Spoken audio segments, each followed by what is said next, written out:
بسم الله الرحمن الرحيم والنازعات غرقا والناشطات نشطا والسابحات سبحا فالسابقات سبقا فالمدبرات أمرا يوم ترجف الراجفة تتبعها الرادفة قلوب يومئذ واجفة أبصارها خاشعة يقولون أئنا لمردودون في الحافرة أئذا كنا عظاما نخرة قالوا تلك إذا كرة خاسرة فإنما هي زجرة واحدة فإذا هم بالساهرة هل أتاك حديث موسى إذ ناداه ربه بالوادي المقدس طوى اذهب إلى فرعون إنه طغى فقل هل لك إلى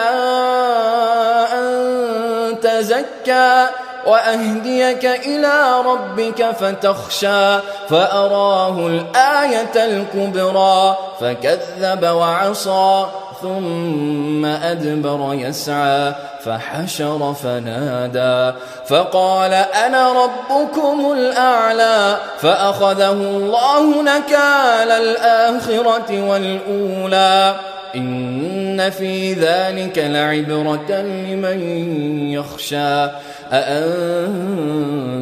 أشد خلقا أم السماء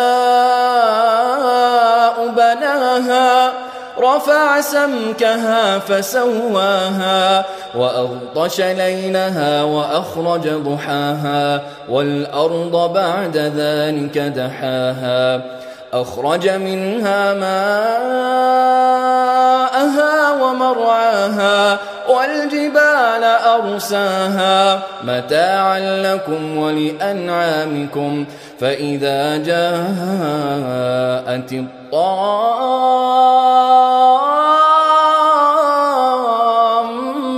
الكبرى يوم يتذكر الإنسان ما سعى وبرزت الجحيم لمن يرى فأما من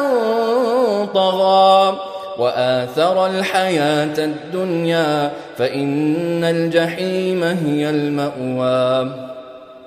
وأما من خاف مقام ربه ونهى النفس عن الهوى فإن الجنة هي المأوى يسألونك عن الساعة أيان مرساها فيم أنت من ذكراها إلى ربك منتهاها إنما أنت منذر من يخشاها كأنهم يوم يرونها لم يلبثوا إلا عشية أو ضحاها.